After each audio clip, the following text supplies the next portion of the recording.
Welcome to another episode of Aliyah Money Talks. I'm thrilled today to have a dear friend, someone who I worked closely with, Ami Steinberger, the CEO of Ulpan La-Inyan, an Ulpan that serves hundreds, thousands of olim. Ami, why don't you start us off telling us about yourself and your Aliyah journey? Okay, so first of all, I'm thrilled to be here as well, Aaron. This is awesome. I'm so proud of you. What you're doing. You're doing great stuff out there, giving information. Appreciate it. Making information available in a way that's accessible to olim, which is just not been the case until now, and here you are making it happen. That's so cool. That's the goal. Yeah. Okay, so my Aliyah journey. My father's Israeli, so I grew up in a very, he is very Zionistic. So although I was growing up in LA, he made sure that Israel is very much in our minds and planned to move back there as soon as he married my mom, and they were going to move back then, but that didn't happen. And then I was born, and then my brother was born and my sister, but make a long story short, I was 14. We made Aliyah from LA to Ra'anana, and we came back to LA after a year, but during that year, I developed a zika, an affinity, like tchushat chibur. I'm going to throw in Hebrew words, right? Just speak Hebrew. No. Like a sense of connection to Israel. Especially, it was Yom Zikaron, we came in the summer, so this is well into the year, and they took us to the military cemetery in Ra'anana. And then all of a sudden, there's the moment of silence. There's the siren, and everybody's quiet. And then, so that itself was a moment of reflection of the past 7-8 months that I'd been in Israel, kind of letting it all sink in. And then they shot rifles, whatever, in the air, probably blanks, and it dawned on me what Israel is all about, the history of the Jewish people and the future of the Jewish people and the present. It's all wrapped up right here. And I decided right then that I want to be part of it. So we left a few months later back to LA, but I was already dreaming and one step back here, coming back here. Yeah. So let's fast forward a little bit. Tell me, why did you decide to start an Ulpan? How did that kind of idea come to you? So I wanted to start an Ulpan because I saw there was a need. I wanted to start a business because I wanted to be independent. I didn't want to work for bosses. It just didn't work for me. Yeah. But I saw that there was a need for a conversational Hebrew program, that the traditional Ulpan would take people so far. Some people would really swim and they become fluent and it'd be great. And a lot of people, it just wasn't working for them. So I saw a need for a conversational program, something that would make it to facilitate the Hebrew learning process for olim, for people living here, people who want to live here, interested in Hebrew. And I was familiar with a language learning program. As a hobby, I started learning different languages, Pimsleur, and I saw the potential there. So I started writing lessons based on Pimsleur, based on the Pimsleur method. And that kind of got you into the really trying to meet a need and get going with conversational style Hebrew in Israel. And that's pretty cool. So if we jump ahead and we start at the end here, of this journey, before we get into kind of the details and try and learn from your experience and the challenges you met along the way, if you look at Ulpan La-Inyan now, it's a big company. Like you said, you started as a one-man show. And now you've got multiple headquarters. You're in Tel Aviv and Yerushalayim, and you've got online classes all over Israel. People in America that are preparing to make Aliyah. Kind of talk about how you went from a one-man show to an operation that serves olim all over Israel. Okay, so I suppose it's about networking and connections. Not networking in the sense of going to a party and hanging out, but because that's just not me. But let's say the first course was in my apartment in Katamon, and I had 4 people there. And then I called up AACI and said, "Hey, I've got this idea," and they said, "We'd like to hear about it." So I went in and presented it to them, connected with them, And so the second course, instead of being 4 people, it was 2 groups of 8. So connecting with the ACI was really important. And then there was later on, one of the teachers that I'd hired was telling me, "Hey, this is too much for you to do for yourself. I want to create myself a position." And I said, "Hey, that's actually a good idea." So basically, to make a long story short, it's about collaborating. It's about a team. I needed, in order to grow, I needed other people to help out and to do the things that I was less good at. They would be better at. I've had a great team that has evolved and changed over the years. Aaron, you've been part of that team, an essential part of that team for a couple of years. What was it, 3 years? A lot of fun. Yeah. It was 3 years. It's a lot of fun. Yeah. It's great. And Rena, who's been on the show before. Right. Another show member. So let's rewind. Let's get back to the beginning. You're starting off this business. You want to start teaching Hebrew, and you've got this new method. You've got something you think really belongs in the marketplace. How did you start? What are the challenges you kind of ran along the way on a technical level? Somebody, what kind of insight can you give to somebody who's looking to start their business in Israel and is like, "Oh man, where do I begin?" Where do I begin? Okay, so I began by going to, I needed to make it official, so I went to Mas הכנסה, which is income tax, but it's the tax. It's the nickname for the tax authority in Israel, to open a file, and that took about 45 minutes in and out. By the time I left, I had what's called an osek patur, which is somebody who's licensed to do business but is exempt from VAT, which was really cool until I hit the income, which made me an osek mulshe, which is somebody who's doing business and is licensed to do business and pays VAT. So there's a certain amount of money, and then once you pass that, you have to start paying, and people want to avoid that. One mistake I made was I didn't really know how to file things. I kind of like to do things on my own and not ask for help. And then I ended up, they called me in and they said, "You owe this," and I argued and but basically, get a bookkeeper if you don't know how to do it yourself. So that's your, I guess your key. Don't do that moment is you tell people from the get-go, kind of get some bookkeeping help, get an accounting help. Taxes can be really complex and confusing.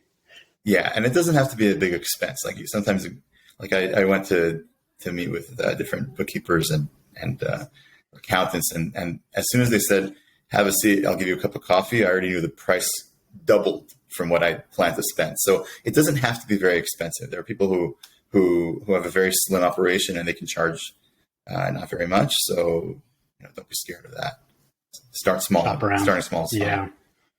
So as an entrepreneur, you have to wear so many hats. You've got to be on top of cash flow, which is a really big challenge. You've got to deal with taxes and marketing, day-to-day operations, HR. Every person you hire is a person who needs attention and has different needs and has different responsibilities, and you need to address those. What are, I guess, some tips you have for managing all the different angles that an entrepreneur has to be concerned with? So I guess that really depends on at what stage of the business the entrepreneur is at. Like in the beginning, I was doing everything. There were things I should have been delegating, but basically in the beginning, I was doing everything. And now it's all about delegating. Like as I was going on, it was really all about delegating. It's about finding the people who could do the things that were my shortcomings. I needed people to make up for those shortcomings. So if marketing wasn't my thing, then I hired somebody to do marketing. And if operations, things grow, so they need more day-to-day management. Yeah. Day-to-day management of those particular areas, and I think that's the way to do it in my experience. Yeah, kind of figure out what the weak points are and delegate that as you grow and as you have the ability to do that. Bring people in that are going to fill that need and push those areas forward. Exactly. But yeah, got it.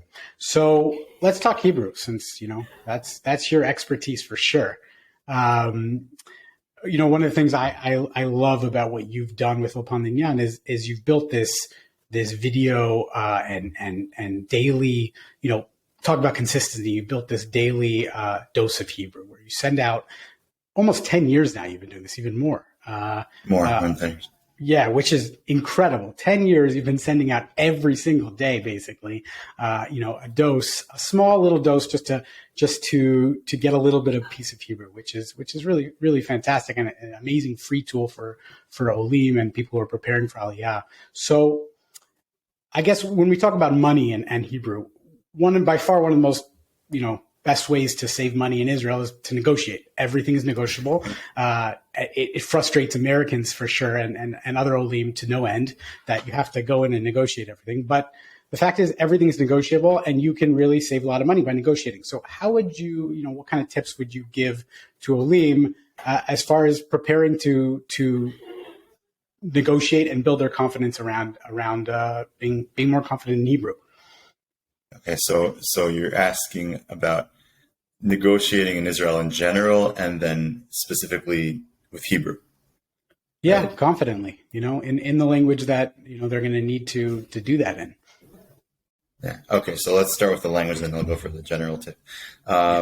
So the way we teach at Ulpan La-Inyan based on the method is to place the learner into a real life scenario and have them learn to participate in that conversation. So, for example, if we had a lesson about negotiating or a series of lessons about negotiating, then we'd put the learner into a negotiation and have them participate, learn the different vocabulary over time, and through spaced repetition, spaced recall, they would gain the confidence to carry out that negotiation, at least from a linguistic perspective. So without formal lessons, what I would recommend is to take a scenario, translate it to Hebrew, and then hash it out with a friend a few times. Put yourself in the situation and maybe different possible outcomes of the negotiation, predicting those and participating in those in Hebrew, and then going out. You'll be armed for plenty of ready to do it. So another thing is to be ready for surprises. In Hebrew, that's called baltamim, bilti mitzupe. Bilti mitzupe means not predicted, things that are going to just come up, variables, unknowns. That's what living in Israel is all about. It's about being prepared for baltamim. And another thing that's really, really important in negotiations is not to take no for an answer. Israelis, especially the government, says no, and the expectation is that we push until we get a yes or somewhere in the middle. So never take no for an answer in Israel. Yeah. In a negotiation, keep moving until you find the no is just the opening hand. Yeah. Exactly. Yeah. It's the Russian niet. It's the Soviet kind of socialist style. Yeah. Don't be afraid of that. Yeah. So Aliyah is reaching, record levels, and you speak to so many different olim, on a weekly level, and so many different olim are coming through Ulpan La-Inyan. What are some tips that you have seen that can lead to a smoother transition when, people right off the plane and right off the, they land in Israel, and you've mentioned some good tips already, but give us a few more as far as a smoother transition getting into life in Israel. I think one major tip, which has other tips built into it, is about expectations. I think it's about coming in with not to come in with low expectations. It's not a matter of low or high. It's to come in not expecting it to be the same as one's comfort zone, right? Let's say I grew up in LA, so I might come into Israel expecting customer service to be like it is in LA. And it's not. And it's not because Israelis are mean. It's because they're direct. And they're just not, they don't play up the positive too much. They're just natural and authentic in the way they communicate. So one tip would be coming with the expectation that it's going to be different from what I've experienced abroad in the States, for example, and embracing that. and saying that's cool and that's new and I'm going to learn from it and I'm going to grow from that, and maybe they'll grow from my encounter with me as well. That's one thing. Other expectations to put aside is to come in with a luxurious, to expect. They say, how do you make a large fortune in Israel or a small fortune in Israel? You come in with a large fortune, something like that, right? Yeah. So not to expect the same standard of living. What? Right. Not to expect the same standard, and to expect things to be really, really different, and you got to adjust and plan for it. Yeah, but to expect, or rather to hope for, and to try to build a higher quality of life, like where life itself becomes more meaningful, perhaps, for living here, even though the house may be smaller and the car may not be Ferrari or a BMW or whatever. Right. Every day can be so impactful here, and just the experiences you have on the bus, experiences you have talking to fellow olim who, dropped everything and faced all kinds of different challenges to come here and to come home. And it's really awesome to be a part of that, I think. Yeah, totally. Great. Well, I mean, this has been super helpful, and I really, really enjoyed your tips and your ideas. Can you tell us more about where we can follow you and where we can see more of your great stuff? Sure. I technically have a Twitter account, but I don't use it. It may have some automation going. Whatever automations I have, or whatever web presence I have, is basically the Daily Dose of Hebrew. Yeah. So the best way to follow me is to sign up for the Daily Dose. You can get it on email. We may be doing WhatsApp soon. Oh, probably be doing WhatsApp soon. Send it over WhatsApp. Awesome. So just go to ulpan.com and look for the free section. I'll share a link for the Daily Dose with the video, and really appreciate you taking the time on me. Thanks for being on the show. Have a wonderful Pleasure. day. Thanks so much, Aaron. All right. You too. Have a great day.